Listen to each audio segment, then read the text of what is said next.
ಹರಿ ಓಂ ನಮಸ್ಕಾರ ವೀಕ್ಷಕರೇ, ಜ್ಯೋತಿ ಬಳಿಗಾರ್ ಚಾನಲ್ಗೆ ನಿಮಗೆಲ್ಲ ಸ್ವಾಗತ. ಈ ದಿನ ನೋಡ್ರಿ, ಶ್ರಾವಣ ಮಾಸದಲ್ಲಿ ಮಾಡುವಂಥ ವಿಶೇಷವಾದ ಪೂಜೆ ಇದು. ಬುಧವಾರ ಮತ್ತು ಗುರುವಾರ ಮಾಡುವಂಥ ಬುಧ ಬೃಹಸ್ಪತಿ ಪೂಜೆ ನೋಡ್ರಿ. ಈ ಒಂದು ಪೂಜೆಯನ್ನು ಯಾವ ಥರ ಮಾಡಬೇಕು ಮತ್ತು ರಂಗೋಲಿಯನ್ನು ಹಾಕ್ಕೊಂಡು ಯಾವ ಥರ ನಾವು ಮಾಡಬೇಕು ಅನ್ನೋದನ್ನು ಈ ವಿಡಿಯೋದಲ್ಲಿ ನೋಡೋಣ. ಈ ಒಂದು ಬುಧ ಬೃಹಸ್ಪತಿ ಗುರುಗಳ ರಂಗೋಲಿಯನ್ನು ಯಾವ ಥರ ಹಾಕೋದು ಅಂತ ನೋಡೋಣ.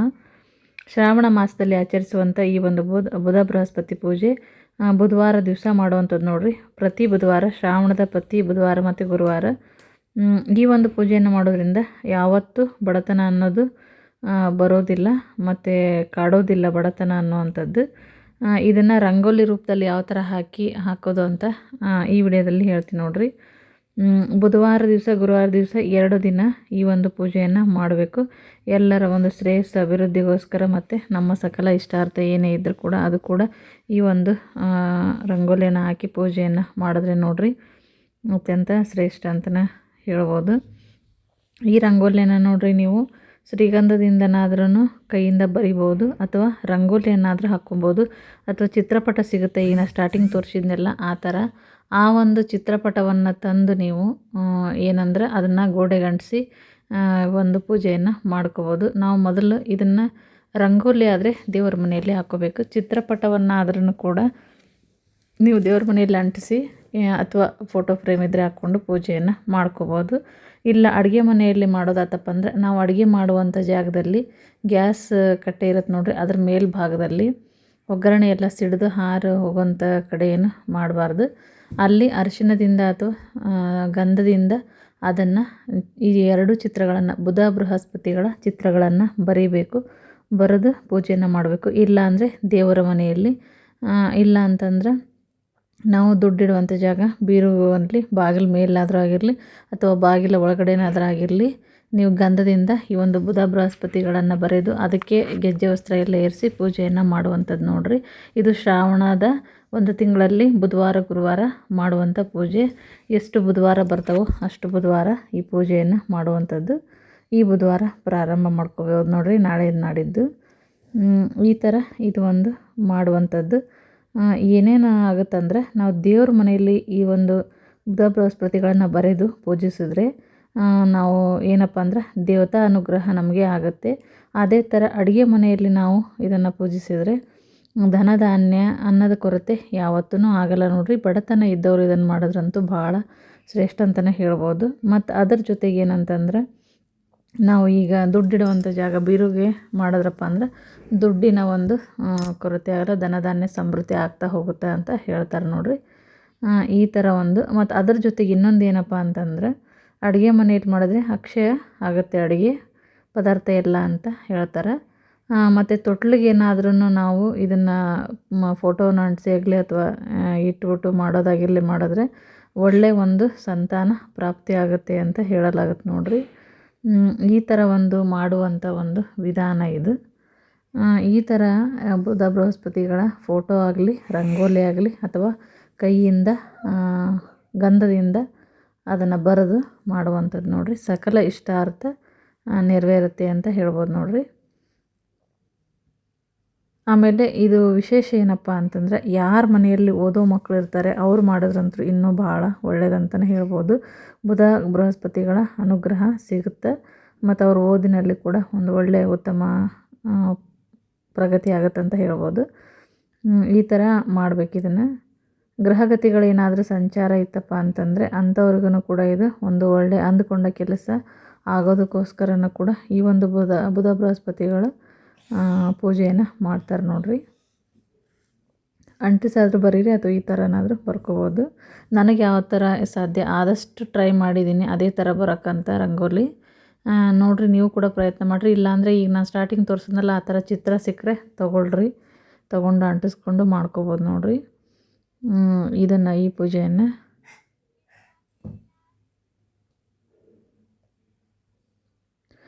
ಒಂದು ಸಲ ಏನಾಗುತ್ತಂದ್ರೆ ಒಂದು ಸಣ್ಣ ಕತೆ ಐತೆ ನೋಡ್ರಿ ಇದಕ್ಕೆ. ಬುಧ ಬೃಹಸ್ಪತಿಗಳು ಒಬ್ಬರ ಮನೆಗೆ ಹೋಗ್ತಾರಂತ ಸಂಚಾರ ಟೈಮ್ ಒಳಗೆ. ಹಸಿವೆ ಆಗೈತಿ ಅಂತಂದು ಬ್ರಾಹ್ಮಣ ದಂಪತಿಗಳ ಮನೆಗೆ ಹೋಗ್ತಾರಂತ. ಅವರಿಗೆ 4-5 ಜನ ಮಕ್ಕಳು ಇರ್ತಾರೆ.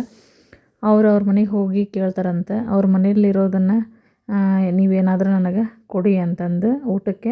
ಆವಾಗ ಅವ್ರು ಏನು ಮಾಡ್ತಾರಂದ್ರೆ ಅವ್ರ ಮನೆಯಲ್ಲಿರೋದನ್ನು ಒಂದು ಗುರುಗಳಿಗೆ ಕೊಡ್ತಾರಂತೆ.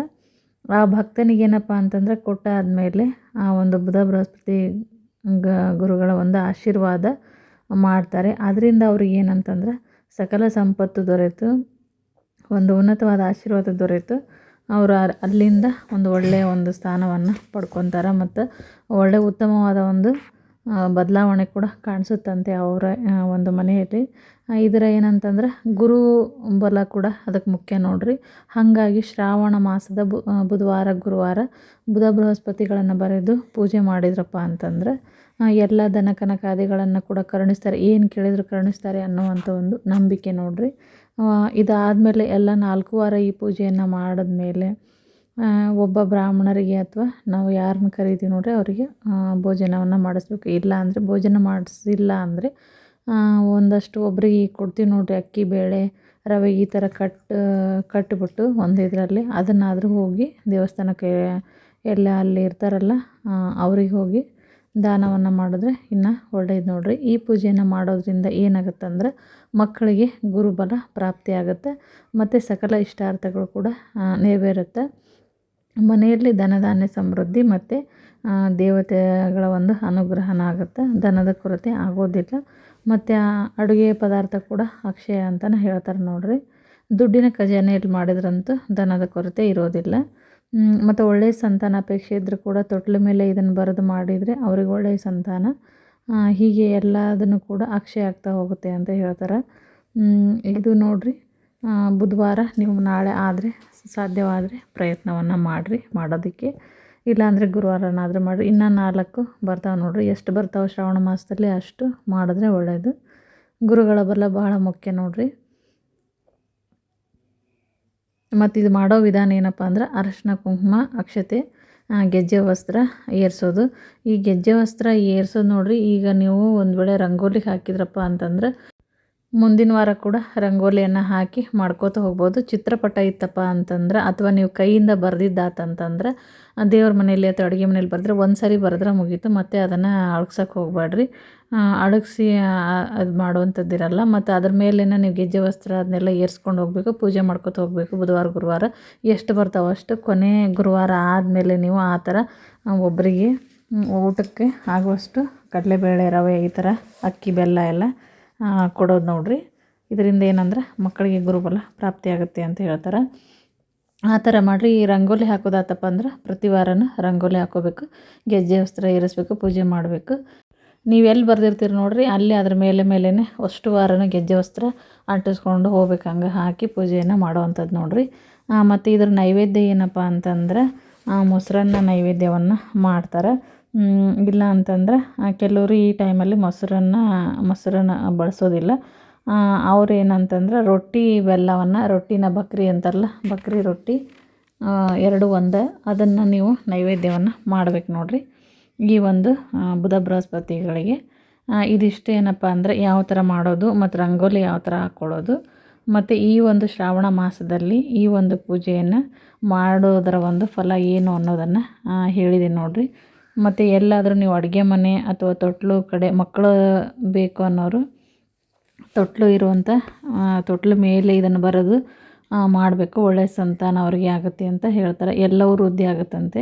ಮೊಸರನ್ನ ನೈವೇದ್ಯ ಅಥವಾ ಅಕ್ಕಿ ಬೆಲ್ಲನಾದರೂ ನೈವೇದ್ಯ ಮಾಡ್ಬೋದು. ಇವರು ಏನಂತಂದ್ರೆ ಬುಧ ಬೃಹಸ್ಪತಿಗಳು ದೇವತೆಗಳ ಗುರು ಇವರು. ಹಾಗಾಗಿ ಇವರನ್ನು ಪೂಜೆ ಮಾಡಿದ್ರೆ ಏನಂತಂದ್ರೆ ಮಕ್ಕಳು ಏನಂದ್ರೆ ಭಾರಿ ಜಾಣರಾಗ್ತಾರೆ ಅಂತ ಒಂದು ನಂಬಿಕೆ ನೋಡ್ರಿ. ನಾವು ಏನು ಮಾಡಿದ್ರೂ ದೇವ್ರಿಗೆ ಮಾಡೋದು ಏನು ಕಡಿಮೆ ಆಗೋದಿಲ್ಲ. ಹಾಗಂತ ನಮ್ಗೆ ಕೆಟ್ಟದಂತೂ ಆಗೋದೇ ಇಲ್ಲ ನೋಡ್ರಿ, ಒಳ್ಳೆಯದಾಗುತ್ತೆ. ಇದು ಏನಂತಂದ್ರೆ ದೇವತೆಗಳ ಒಂದು ಅನುಗ್ರಹ ಇವರಿಂದ ಆಗುತ್ತೆ ಅಂತ ಹೇಳೋದಾಗುತ್ತೆ ನೋಡ್ರಿ. ಬುಧ ಬೃಹಸ್ಪತಿಗಳ ರಂಗೋಲಿ ನೋಡ್ರಿ ಹೆಂಗೆ ಬಂದೈತೆ ಅಂತಂದು ಕಾಮೆಂಟ್ ಹಾಕಿರಿ. ಮತ್ತು ಏನಾರ ಈ ವಿಷಯ ಕೇಳೋದು, ಹೆಗಲಿಗೆ ಜೋಳಿಗೆ ಮತ್ತು ಕೈಯಲ್ಲಿ ಕಮಂಡಲವನ್ನು ಹಿಡಿದಿರ್ತಾರೆ ಬುಧ ಬೃಹಸ್ಪತಿಗಳು. ಈ ಥರ ಒಂದು ರಂಗೋಲಿ ನೋಡ್ರಿ. ಇದು ಆ ಚಿತ್ರವನ್ನು ನೋಡೋದ್ರಲ್ಲ ಅದೇ ಥರ. ಆದಷ್ಟು ನಮ್ಗೆ ಯಾವ ಥರ ಸಾಧ್ಯತೆನೋ ಆ ಥರ ಕೈಯಿಂದ ಬರೋದ್ರೇ ಒಳ್ಳೇದು ನೋಡ್ರಿ. ಆ ಥರ ಮಾಡೋದಾದ್ರೆ ಮಾಡಿರಿ ನೀವು. ಕೈಯಲ್ಲಿ ನೋಡ್ರಿ ಕಮಂಡಲವನ್ನು ಹಿಡಿದಿರ್ತಾರೆ ಬುಧ ಬೃಹಸ್ಪತಿಗಳು. ಮತ್ತು ಕೊರಳಲ್ಲಿ ಮಾಲೆ ಮತ್ತು ಅದ್ರ ಜೊತೆಗೆ ಜೋಳಿಗೆಯನ್ನು ಕೂಡ ಹಾಕ್ಕೊಂಡಿರ್ತಾರೆ. ಹೆಗಲಿಗೆ ಜೋಳಿಗೆ, ಕೈಯಲ್ಲಿ ಕಮಂಡಲ ಈ ಥರ ಇರ್ತಾರೆ. ಸಾಧ್ಯವಾದಷ್ಟು ನಾನು ಪ್ರಯತ್ನವನ್ನು ಮಾಡಿದ್ದೀನಿ. ರಂಗೋಲಿಯಲ್ಲಿ ಸ್ವಲ್ಪ ತೆಗೆಯೋದು ಕಷ್ಟವೇ. ನೀವು ಅದೇ ಥರ ಗಂಧದ ಪುಡಿಯಿಂದನೂ ಮಾಡ್ಬೋದು, ಬರಿಬೋದು ಕೈಯಿಂದನೂ. ಅದನ್ನು ಮಾಡ್ಕೋಬೋದು. ದೇವರ ಮನೆಯಲ್ಲಿ ಬುಧ ಬೃಹಸ್ಪತಿ ಅಂತ ಬರೆದಿದ್ದೀನಿ ನೋಡಿರಿ. ಈ ಒಂದು ಬುಧ ಬೃಹಸ್ಪತಿಗಳ ಮಾಹಿತಿ ಮತ್ತು ವಿಡಿಯೋ ಇಷ್ಟ ಆಗಿದ್ದರೆ, ರಂಗೋಲಿ ಇಷ್ಟ ಆಗಿದ್ದರೆ ಕಮೆಂಟ್ ಹಾಕಿರಿ. ಇನ್ನೂ ಯಾರು ನಮ್ಮ ಚಾನಲ್ಗೆ ಸಬ್ಸ್ಕ್ರೈಬ್ ಆಗಿಲ್ಲ, ಸಬ್ಸ್ಕ್ರೈಬ್ ಆಗೋದನ್ನು ಮರಿಬೇಡ್ರಿ. ಲೈಕ್ ಕೊಡಿರಿ, ಶೇರ್ ಮಾಡಿರಿ. ವಿಡಿಯೋ ನೋಡಿದ್ದಕ್ಕಾಗಿ ಎಲ್ಲರಿಗೂ ಧನ್ಯವಾದಗಳು.